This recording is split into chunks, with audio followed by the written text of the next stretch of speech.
Welcome back. Gas shortage owing to constant vandalism of oil pipelines in the Niger Delta has affected most gas turbine stations, which have been functioning at suboptimal levels. Of course, my last guest, Olakboni, actually mentioned this. Now, this has led to concerns and growing calls for the federal government to look at alternative sources of power, including wind, solar and coal. Now, at a roundtable on energy and climate change at the general meeting of the African Development Bank in Zambia in May this year, Vice President Professor Yemi Osinbajo told the gathering that power problem could be solved through alternative energy sources like fossil fuels and coal. But there are environmental concerns with regards to the use of coal, which he believes can be addressed with the right technology reducing emissions. And this was again raised by the Finance Minister, Kemi Adeosun, at the ongoing World Bank IMF meetings in Washington, D.C. in the United States. She said developed countries and multilateral development institutions should not push Nigeria to abandon its quest for coal to address Nigeria's electricity supply deficiency because it is not green. Now, has coal energy become a policy the federal government wants to pursue? What investments are required? Let's get an analyst's perspective to this. Ibrahim Babalola, energy analyst with AfriInvest, joins me now. Ibrahim, good morning. Thank you so much for coming through. Good morning. Good morning. Thanks for having me. So, do you think that coal energy, the federal government is looking at coal energy and looking at possibly coming up with a possibility, a policy of how it wants to pursue achieving coal energy? Yeah, of course. I mean, when you look at our power problems over the last decade, there's always been a need to look at alternative forms of energy, and coal is one of the most affordable energy supplies. So it's very, very important that we're looking at alternative sources of power. That's cheap, but obviously you have to look at the impact on the environment as well. President Buhari last month signed a pact. They had a Paris Agreement where it signed that we're going to try to keep our gas emissions lower by I think 2 degrees every year. At the moment, a percentage of our global emissions is under 1%. I think we're about 0.57% of the total global emissions. China has over 20%. The United States has above 17% as well. So you have to look at that aspect of coal, using coal as a form of power supply. But truth is, gas is not working at the moment. It's not working for us. It's really expensive. We need to look at what we're going to focus on. Are we focusing on global warming? Yeah. Are we focusing on how it impacts on the climate, or are we trying to get power? At the moment, we're doing under 5,000 megawatts. If you do a peer-to-peer comparison, South Africa generates about 40,000 megawatts from coal. Total coal consumption in Africa is above 5 quadrillion BTU, and South Africa is responsible for about 90% of that. And about 90% of total electricity supply in South Africa is generated from coal. That's from Eskom. So if it's working for South Africa, obviously, but we need to focus on that. The Vice President in Lusaka, as you mentioned, has said we have to maximize our coal potentials. We have to maximize our fossil potentials as well. But then, and he's also said that, okay, advanced economies that are more aggressive about the climate, quote unquote, should help us with the technology to make it clean. That's what he said. So the federal government is actively looking at it. Maybe the investments are not coming as swift as they're expecting, which is why the finance minister sort of put them on blast and said, okay, they're being critical by saying we can't use, or we shouldn't focus on coal energy because they've built industries using coal power. As of 2014, about 30% of the total electricity generated in the United Kingdom were from coal-fired plants.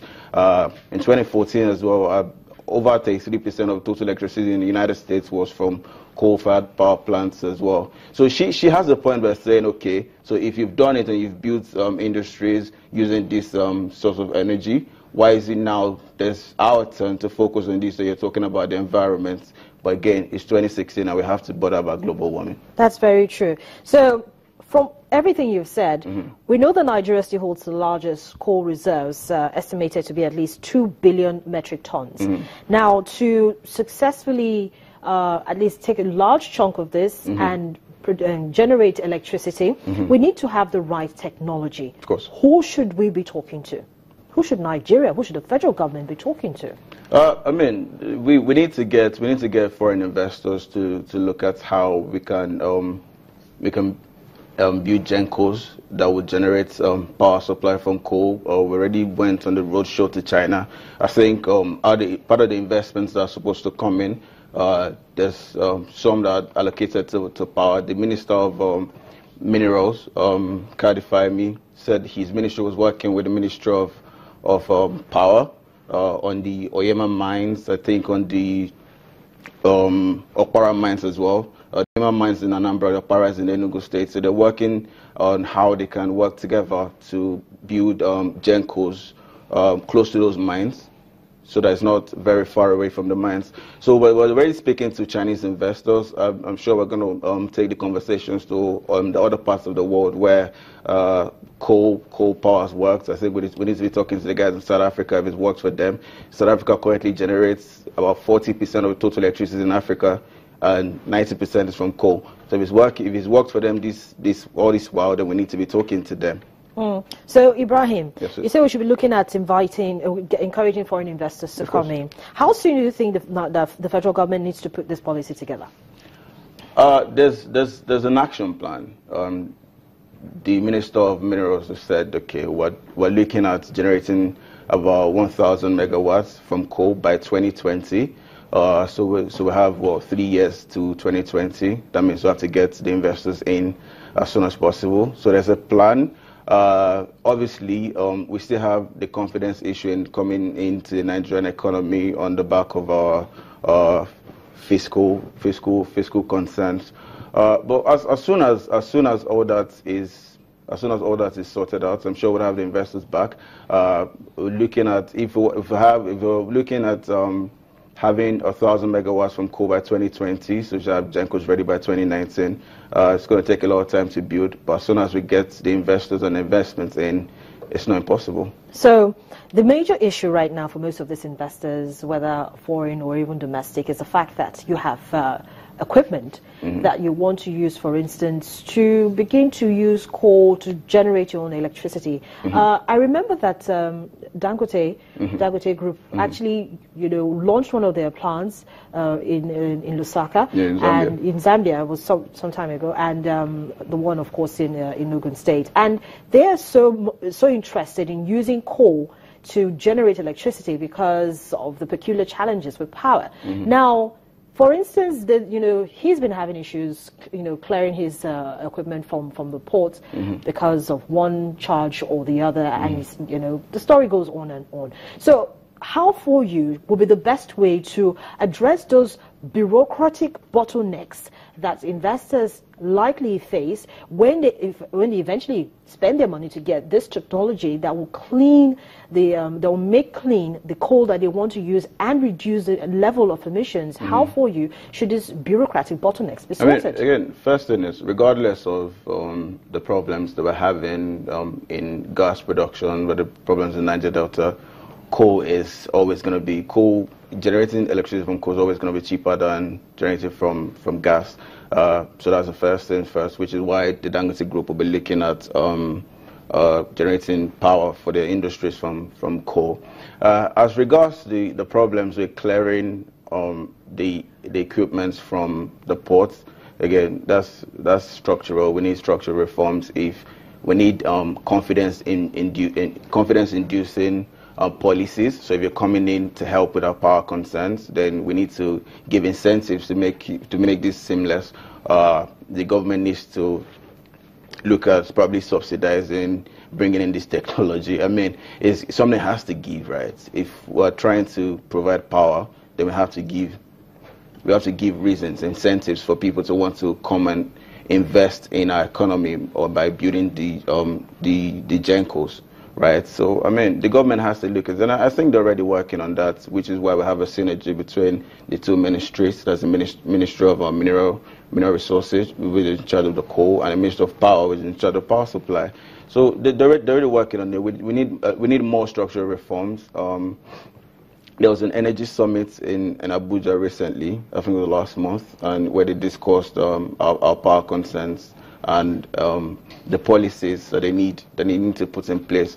So I'm sure by probably next year we'll have a comprehensive roadmap from the ministry. The ministers said they're going to be issuing that. That's codified me. So, structural reforms. And in all of this, you must definitely have the regulator to ensure that when these companies do come in, there's somebody there's an agency, a body to regulate and ensure that Nigeria is not shortchanged, for one, that's the federal government, and Nigerians as well are not shortchanged. So, I remember that we had the Nigerian Coal Corporation. Do you think that that agency should be revived, or another agency should be put in place, just as they're putting together this roadmap for this very critical way of generating power? They should also be looking at another regulator that will focus on that particular aspect. Do we need more? Do we need more regulators, or do we need to revamp the old regulators?